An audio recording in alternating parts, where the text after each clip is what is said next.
Welcome to Notes 12.3 for geometry covering angles and arcs. To begin with, we're going to review two terms, one of which is the term secant.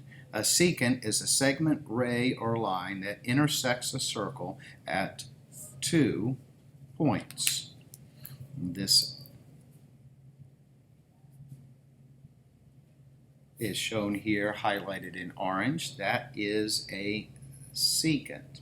Now, whenever we have a secant is always going to create a chord. The chord is the segment that starts and ends at the circle. So these terms can be used interchangeably in a lot of situations. Next, let's take a look at the term tangent. A tangent is a segment, ray, or line that intersects a circle at only 1 point.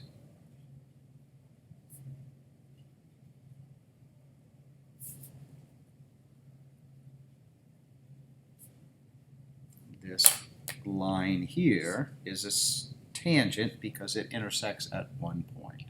Okay? Now, for the rest of the day, we're going to look at the angles created by these tangents and secants. Real quickly, we have started this unit looking at a circle with an angle and a corresponding arc where the angle had its vertex at the center of the circle. This was a review from a previous chapter when we looked at the measure of this angle and this arc, and those were always equal to each other.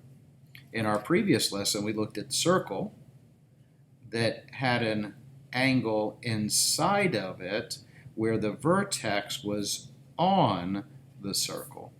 We made sure there were several problems on our homework that sometimes the vertex was on the circle, sometimes it was at the center of the circle. Even on your opener today, you saw that if you tried to apply the same principle here with the vertex at the center to the vertex on the circle, you missed the relationship between this angle and this arc. This was the case where we had to take and double the angle to get the arc, or we had to take 1/2 of the arc to find the angle. And you'll recall throughout that lesson, I kept asking you, where is the vertex? Where is the vertex? And some of you even messed that up when we had a 50-50 chance.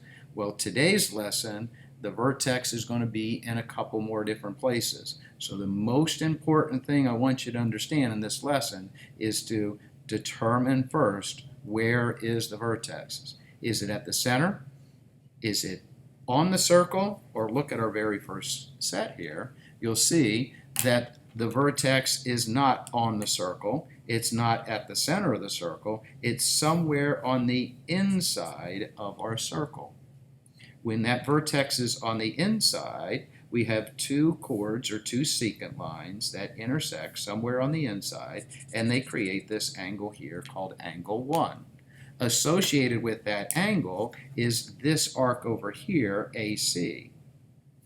It has a vertical angle on the other side, which has this arc A or BD associated with that. When we have a angle where the vertex is inside, we can find the measure of this angle, or note there is a relationship between this angle and the two intercepted arcs. That is this equation here. We're going to take both of the arcs, add those together, and then divide by 2, and that's going to give us the measure of this angle. So in this example, if we were told that BD, this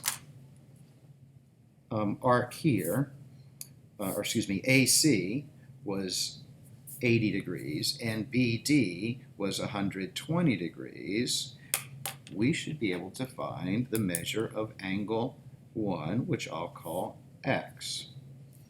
When we do this, we're going to set up this equation here, where we're going to say the measure of angle 1, which is X, has to equal 1/2 the sum of these two arcs, the 80-degree arc plus the 120-degree arc.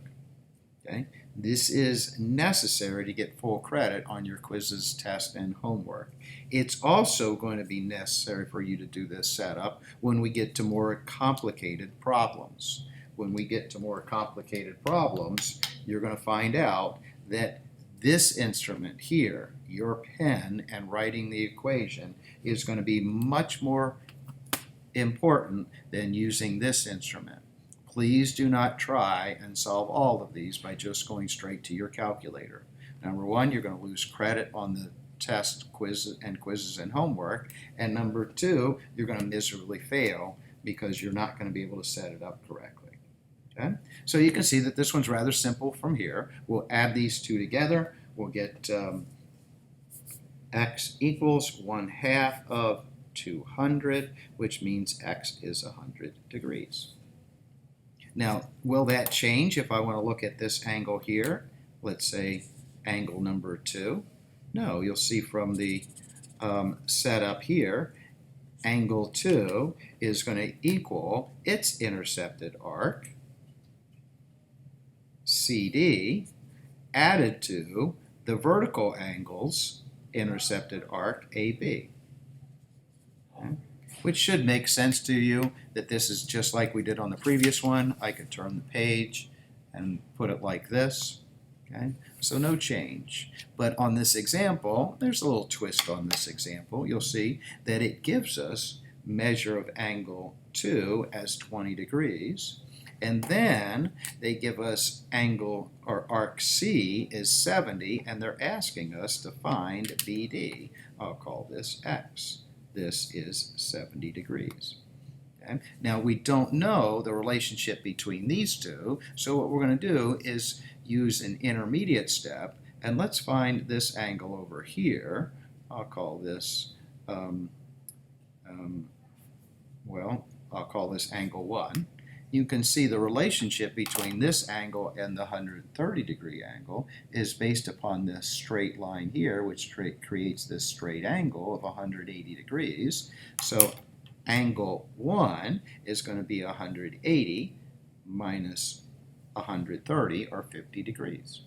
Now we got the relationship that we had over here. Angle 1 equals 1/2 the sum of these two. We'll set up our equation. One thing I want to note to you, and I'll remind you of this, when we set these up, we're setting up an equation. Every equation has an equal sign. In order to solve, you have to have an equal sign. The nice thing about all the equations I'm going to give you today, the left-hand side is always going to be the angle measure. And there's only going to be one thing there. Left-hand side is the angle measure.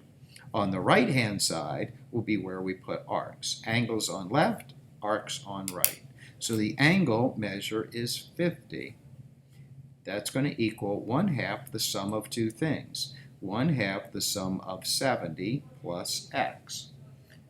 Now there is an algebra skill that we can use here to get rid of this fraction. Some of you may recall, in order to get rid of fractions, we multiply by the reciprocal. In this case, the reciprocal is just 2. So we're going to multiply both sides by 2. The nice thing is this 1/2 and 2 just become 1. On the right-hand side, we'll have 100. Left-hand side, it'll be 70 plus x. Subtracting the 70 from both sides, we get our answer that x equals 30 degrees. Let's take a look at the next one. On this one, you'll see that we have both a tangent line and a secant line. Those create this angle here, ACB. Before I go any further, I'm going to ask you, where is the vertex? You can see the vertex is on the circle. So this one is going to act pretty close to the one we had yesterday, our inscribed angle, where the vertex was on the circle. And if you recall from yesterday, that resulted in a 1/2 or double situation. If you'll see in this statement up above, the same thing's going to apply here. The measure of this angle is going to be 1/2 the measure of the intercepted arc CEB. So, in this example, if it tells us that CBE is 260 degrees, we can find this angle by taking 1/2 of that. The measure of angle ACB will be 1/2 the 260 degree arc, or 130 degrees. It can even be the supplementary angle to this. We still use the same process. You'll see in this one we have angle DCB. Its intercepted arc is going to be this one, arc CB. And we have the same relationship. This is on the circle, it's going to be 1/2. So in this problem, it tells us that DCB is 70 degrees. And it asks us to find arc BEC. There are two ways that we could do this, and I don't have any preference either way. Some of you may see it one way easier than you do the other, and that's okay, whichever one you prefer. So one way would be to say, I know that this is 70 degrees, so the intercepted arc BC has to be double that, or 140. 140 is our minor arc. So to find BEC, all we have to do is take 360 minus the 140, the minor arc, and we'll get 220 degrees. Some of you may have seen it this way and said, wait a second here, if this is 70, this angle over here has to be 180 minus 70, or 110. Once we know this is 110, we can double that, and you'll see that we still get 220 degrees. Let's take a look on the next page. On the next page, you'll see that we have something almost completely different than what we had before. And that is the case where we have two secants. This time, the secants intersect on the outside of the circle. We've had a center of the circle, on the circle, inside the circle, and now we have an outside of the circle. That angle creates two intercepted arcs, one that is closest to it and one that is further away. The BD is further away from the AC. And you'll see that's important because in our equation this time, we're actually going to take the difference, not the sum of these two. We're going to have to take the difference between the farthest one away, which is always the larger, the farthest one away is always the largest one, minus the closest one. So, if we were given this problem here, where we knew that angle 1 was 30 degrees, and arc AC was 70 degrees, and we're looking for BD, we could write this equation. Measure of our angle, all of our equations have an equal sign, all of our equations put the angle on the left-hand side, equals 1/2 the one that's furthest away, x, minus the one that's closest, 70. We'll do the same algebra skill we did before to get rid of the 1/2 by multiplying by 2. This should give us 60 equals x minus 70. Adding 70 to both sides, we'll get x equals 130 degrees. And if you want to check it, add these two, or take and find the difference between these. 130 minus 70 is 60. Half of that is 30. On the outside, we have a difference. In the next one, you'll see that we have a secant line, but this time The other one is a tangent.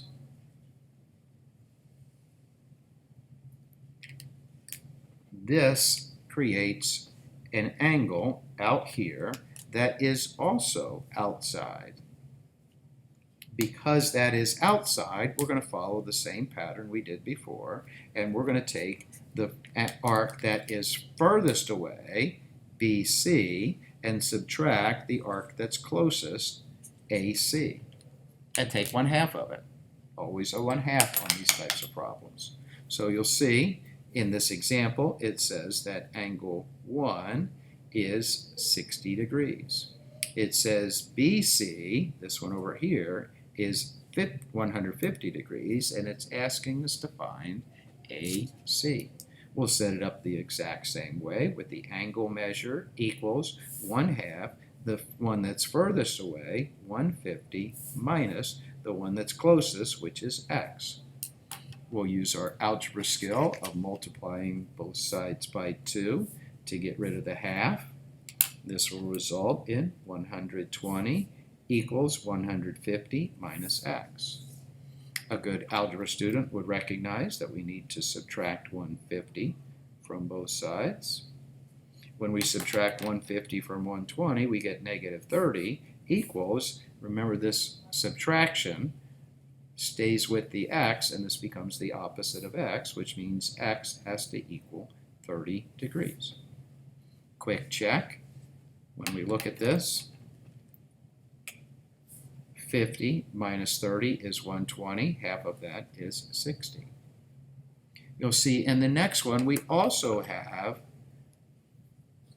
a vertex on the outside. This time, it's created by 2 tangents. But the key here is the angle created is still on the outside. Since it's on the outside, we still have the pattern of 1/2 of the difference. And the difference is always going to be the arc that's furthest away, ABC, minus the arc that's closest, in this case, AC. Okay?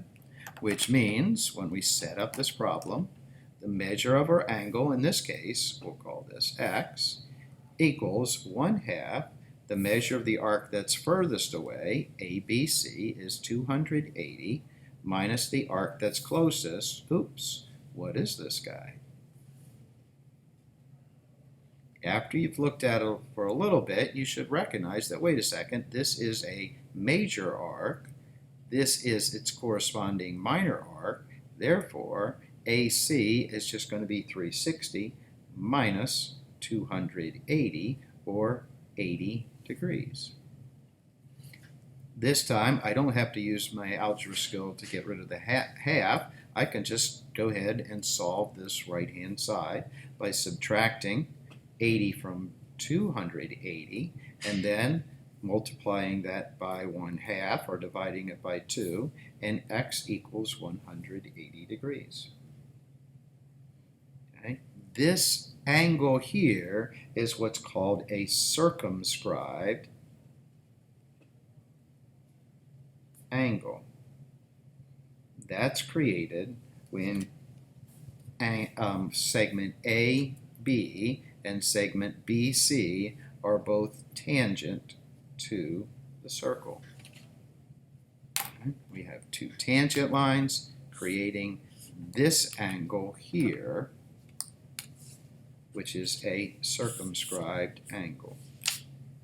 In the examples down below, A and B are kind of like a circumscribed angle, but this angle here, angle BAH, is a circumscribed angle because in this case, both of the sides of the angle are tangent to our circle. Next, we have several practice problems for you to do. I'll kind of go through these quickly. You can pause the video if you have a little bit of trouble with them, but in the interest of time, I'm just going to go rather quickly. You'll see I'm going to solve these all the same way by starting out by saying, where is the vertex? In the first one, the vertex is on the inside. Since it's on the inside, we solve all inside problems by saying the angle equals 1/2 the sum of the two arcs.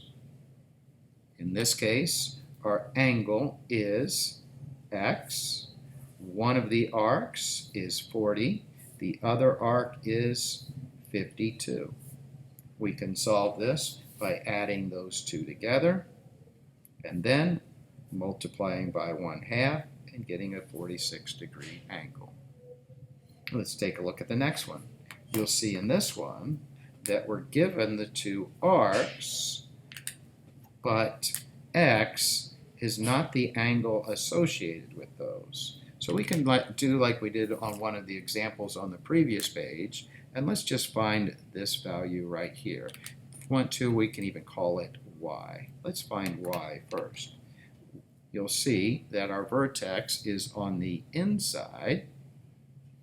Therefore, again, we're going to say something equals 1/2 of two things added together. That means y equals the 48 plus the 38. When we add those together, we get 86. Multiply that by 1/2, and we get a 43-degree angle for angle y, which means we're not done. We need to find x. X is related to y because they are a linear pair. They form this straight line, this straight angle. So, excuse me. So x is going to be 180 minus 43, or a 137-degree angle is what x will be. Let's take a look at the next one. Our vertex is on the inside of our circle here, which means these two intercepted arcs and this angle will be related to each other by our something equals 1/2 the sum of the two arcs. In this case, we're given the angle measure of 50. Okay? Please note, x does not always go on the left. X goes wherever the geometry of the problem tells us to put it. In this case, we can say that that is one of the arcs x and the other arc is 66. We'll use our algebra skill of getting rid of fractions by multiplying by the reciprocal. 2 times 50 gives us 100. 2 times 1/2 is 1. Subtracting 66 from both sides, we'll get x equals a 34-degree angle. Let's take a look at our next one. You can see we've got two chords, two secants intersecting, and they create two arcs and an angle right here of 88 degrees. This is an angle whose vertex is on the inside. Since we are on the inside, we're going to say something equals 1/2 the sum of the two arcs. They give us 88, and we know that one of the arcs is 86, the other one is x. We'll multiply by 2 to get rid of our fraction. This should give us 176 equals 86 plus x. Subtract the 86 from both sides, and x is a whopping 90 degrees. Let's take a look at our next one. You'll see on the next one, we have two secant lines that intersect on the outside. The vertex is here on the outside, resulting in an arc that's furthest away and an arc that is closest to us. Since this is an outside problem, we're going to change from what we did up above slightly, and because we are outside, rather than adding the two arcs, we're going to have to subtract the two arcs, which means, in this case, the angle x equals, remember the case here, the furthest one away, 90 degrees, is the one that we subtract the one closest, the 20 degrees from. 90 minus 20 gives us 70. Half of 70 gives us a 35-degree angle for x. Let's take a look at the next one. You'll see again, we have a tangent line and a secant line that both intersect on the outside of the circle, creating two arcs, one that's closest and one that is further away. Now what I'm going to do, just so that you can see some variation in these, is I'm going to switch these. Not anything in particular, but just to give you another look at these. And I'm going to make this x. We're going to find this arc, and let's say this angle here is the 48 degrees. So I'm just switching these just to give you some variety. We still recognize that this is a vertex on the outside. Since that vertex is on the outside, it's going to be something equals 1/2 the difference between two things. What are those two things? Well, first of all, the angle is 48 degrees, and the furthest away is the 64 degrees minus our x. In order to solve this one, we're going to multiply both sides by 2. That's going to get rid of this 1/2. If we double the 48, that should give us 96. Of course, half times 2 gives us 1, and we're left with 164 minus x. Next thing we would do would subtract the 164 from both sides. When we subtract that from both sides, we get a negative 68 equals negative x, or x equals 68 degrees. Let's take a look at the next one. First of all, you'll see that we have y is an arc, and it's associated with this angle. That angle has its vertex not inside, not outside, but on the circle. So this means we are in that case of 1/2 or double. Since this is 35 degrees and we're finding the arc, we have to double it, and that's going to give us 70 degrees for y. No need to write an equation for these because, again, we're just going to recognize the need to do 1/2 or double. Now we need to turn our attention to x. X is created by this tangent line and this diameter radius chord secant situation here. Okay? That's going to give us an intercepted arc. That's this guy right here. This arc has to be 180 degrees since this is a diameter. Which means, since we are on the circle, we're either going to double this or take 1/2 of it, and I think it's pretty obvious that we need to take 1/2 of it, and that's going to give us x equals 90 degrees. Let's take a look at our next one. In the next one, we have a tangent and a chord or secant line creating this angle here, x. It has an intercepted arc that is the minor arc to this guy over here. Since this is 220, 360 minus 220 will give us the measure of this arc, which is 140 degrees. The vertex is another on the circle, so it's a matter of multiplying by 2 or multiplying by 1/2 to solve this one. And you can see we're going in the direction that we need to multiply by 1/2 or divide by 2, and x is going to equal a 70-degree angle. And let's take a look at our next one. In the next one, we have two tangents. We have a circumscribed angle creating two arcs, one that's further away and one that's closest. This vertex is on the outside. This angle here is on the outside, which means the measure of that angle x has to equal 1/2 the difference between these two arcs. The first one, or the one that's furthest away, the one we have to put first, is going to be 360 minus the minor arc of 98 degrees, or 262 degrees. The minor arc is, of course, the 98. When we subtract, this will give us 164.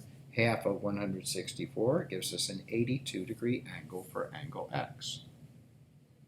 Next, we have another case where x, the angle, is on the outside, creating two intercepted arcs, one of which is 245, and the other one is not given to us. We can find that by doing 360 minus 245, which should give us an angle of 115 degrees. X, the angle, equals 1/2 the arc that's furthest away, 245, minus the arc that is closest, 115. Subtracting, we get 130. Half of 130 gives us a 65-degree angle. Let's take a look at our next one.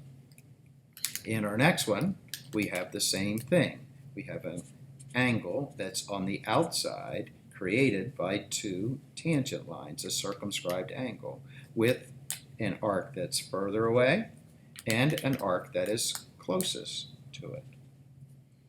That means that this angle of 60 degrees has to equal 1/2 of this arc that's furthest away. We're not given that, but you'll see in the previous problems, all we did was take the minor arc and subtract it from 360 to get the major arc, which means the minor arc of x subtracted from 360 tells us that this is 360 minus x. That's this major arc. So this is going to be 360 minus x minus the closest arc, which is x. Now, we need to do a little bit of algebra here. 60 equals 1/2 of 360. Well, negative x minus an x doesn't give us 0. This actually gives us negative 2x. If we go ahead and multiply both sides by 2 to get rid of the fraction, that's going to give us on the left-hand side 120 equals 360 minus 2x. Every good algebra student would know to get that x by itself, we need to subtract 360 from both sides. The result will be 240, or a negative 240, equals a negative 2x. Dividing both sides by negative 2, we get x equals 120. Let's do this next one. On this next one, you'll see I have two tangent lines, both on the outside, creating this vertex, or tangents creating an angle on the outside.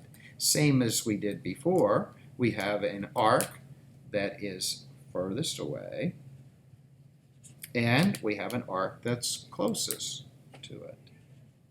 Since we are on the outside, this will also be measure of our angle, 92, equals 1/2 the measure of the arc that's furthest away, x, minus, oops, we don't know this guy again. But of course, this is the corresponding minor arc, which will be 360 minus x. Which means I'm going to subtract 360 minus x. Okay. You'll see each time I did these, I put that in parentheses. This time it's hugely important because I need to remember to distribute this negative when I do my algebra here. So the result's going to be 92 equals 1/2 x, and when I distribute this, this will be a minus 360, and then of course the subtraction turns to addition. These two x's don't go away. They are like terms. When we combine them, we get 2x minus 360. Let's go ahead and do like we've done in all of our previous ones and multiply by 2 to get rid of that fraction. This gives us 184 equals 2x minus 360. Let's do the simple algebra of, in this case, we need to add 360 to both sides. The result will be 544 equals 2x. Dividing both sides by 2, x equals 274 degrees. And hopefully you can kind of look at this and see that seems reasonable, that this would be 274 degrees. It's almost all the way around. It's definitely more than 180. So that concludes our lesson for today. Please keep these out in front of you while you're doing your homework so you can kind of follow some of the patterns. And always do this first. Find the vertex on the circle, inside the circle, outside the circle. Next, set up your equation. Angle always on left, arcs always on the right. Do the algebra to solve.